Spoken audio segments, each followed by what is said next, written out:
Hi guys, welcome back to another week in the life of Josh and Kayla and Rex. So I know you guys have all been dying to hear about what happened, so I'm going to try to make this vlog quick and sweet and short for you so it's not super long. We left the hotel. We found a spot outside of Saratoga, Wyoming. It was in the forest. It was very pretty. We actually parked beside the river and woke up with our bus in the river. I joked and I was like, Josh, is the tide gonna come up? Because it's a river. And he was like, nah. And then we actually ended up waking up in the river, which was very funny. And then we left there the next morning and we went to a place called the Hobo Pool, which was closed due to COVID, but the caution tape was ripped down and we didn't see anyone around. And there was a river right next to it that actually had hot springs in that as well, which was public access.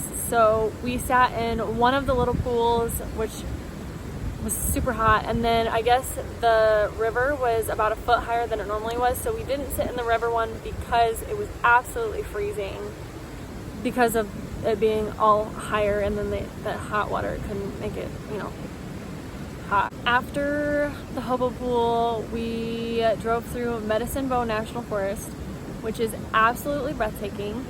Super recommend driving through if you have the time to go in Wyoming. We found out Rex absolutely adores snow.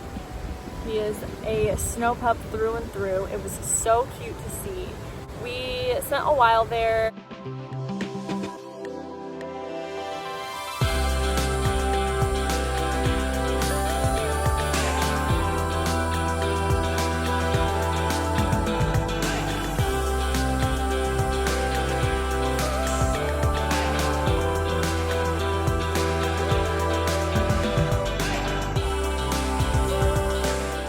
And then from there, this is where it gets interesting. Let me just tell you. So we made our way through Centennial. We actually slept in Laramie, Washington that night. Went to Planet Fitness, showered, and it was raining that whole day. So we decided that we're like, it's gonna be raining anyway. Might as well go find a cool place to park. So we drove to a place called Stayed there, was free camping, and then there was a campground. So we were like, obviously we're gonna camp for free. And so we went and found a spot, and then it started to hail. And the hail didn't really stop, and then it started to snow. And the snow was coming down.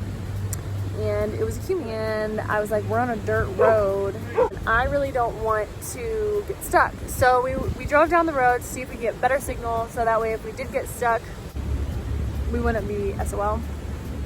So we actually went to the campground because I think it was like $5 a night, and we got a spot. By the time that we had gotten there was a few other people in the park. It was coming down pretty good, so we didn't really talk to anybody. We didn't really see anybody. Well, there was one car by where we had parked, and it was on when we came in. I mean, there was no snow under it, so we could tell that they had been there since before the snow. And I picked our spot. I went to the bathroom, got stuck in the bathroom for a little while. I'm not proud of this because literally on the door it wrote pull up and not pull down. And I was like, oh my God, I'm stuck. There are 40-mile-an-hour winds outside. I'm gonna be stuck in here. Josh can't even hear me. I'm gonna be stuck in this porta potty and I'm gonna freeze to death. Well, you just pull up. Anyway, so when we went back to the bus, we had dinner, all the good stuff. We get ready to go to bed, and there's probably at least 4 or 5 inches of snow outside, still blowing 40 miles an hour. And the car next to us had their lights on again, like the car was running. And I was like, okay, cool. So we looked outside, got ready for bed. Well, about 5 minutes later, we hear a woman yelling, who are you, who are you, like upset. So we just ignored her, and then she came and walked around the bus to the driver's side door and started cop banging on the door, who are you, who are you? And so Josh walked to the other door when she got there, and he's like, can I help you? And she said, she mumbled something, and then she said, you're gonna die, like freaking out. And I'm like, I'm gonna what? And then she's like, we're not alone, so on and so forth. And she is rambling. She is just going crazy. She's pissed, and I'm like, holy shit, we need to call the cops, because she will not get away from the bus. She's like trying to get into the bus, and she keeps saying, you're gonna die, we're not alone, stuff like that. And then Josh was like, okay, so you need to get away. Also, what's going on?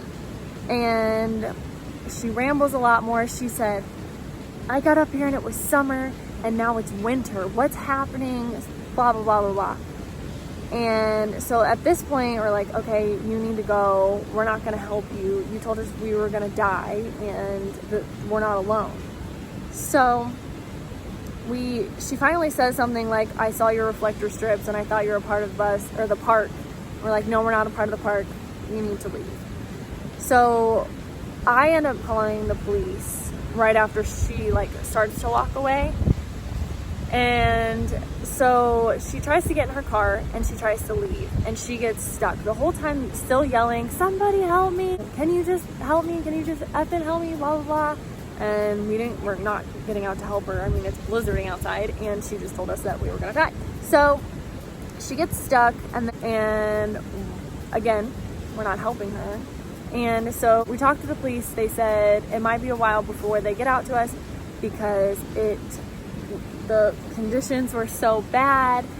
And so we're like, okay, well, she's gone now. I think we're fine. And they said, just lock yourself somewhere so you can is there anywhere that you can lock yourself? And we're like, yeah, we're in the bus, we're fine. So we see her start to walk away. She finds another camper to help her. They actually just pulled up and they had 360 cube lights. So they turned those on and didn't get out of the car. They did not get out of the car to help her. We heard her talking to them about us, but again, wind was blowing so bad, so we couldn't hear anything. So a little later, while we're still watching all this happening, because there was no way we were going to bed anytime soon, because there were others. Who were the others? We still don't know. They just turned on their 360 lights and didn't get out to help her or anything like that. So then a little while later, the sheriff calls us and he asks, can you give me a rundown what happened? And we explained to him that she said that she was going to kill us. And he said, oh, she said she was going to kill you? And we were like, yes. So I'm really glad that we ended up calling in the first place, because I think the other camper ended up calling as well. We get disconnected with him after we gave him a little bit, but he's again said it was going to be a little while, and we got disconnected with him. And then we sat there until probably 12:30. I mean, all of this started around 10:30, and we get another phone call, and it's dispatch, and she says, we're stuck. We're not getting up to you tonight. Just lock yourself somewhere safe and we'll be out as soon as we can. What? I'm sorry, what? I mean, Josh had it fully under control, but I was like, I hate this. I don't like it. I don't want to be here anymore. I want to get out of here, but there's no way that we can leave. I'm not joking when I'm like, it was blizzarding. Oh, and on top of just the snow, it was thundering and lightning out the entire time that it was snowing. We ended up going to bed around 1-ish. Well, we laid down. We left a couple of the windows open. It was 16 degrees outside, but we just wanted to hear what was going on outside to make sure that she wasn't coming back or the others weren't coming, because who are the others? Who are they? I don't want to know. Saw somebody drive over later in the morning and the same van and help her. And then we noticed that she didn't have a back windshield. So I'm wondering if she got there before the snow and then maybe she did drugs. Because one of the first questions the officer asked was, did it seem like she was tweaking out? So I'm curious if people go there and do drugs, if they have a problem with that. And then a couple people left. There wasn't any way that we were leaving because we don't have four-wheel drive, so we had to wait for the snow to melt for a while. And then we ended up leaving at like 11-ish or whatever, and I was more than happy to get out of there. I hated every single second of it, and especially the police being like, we can't get to you.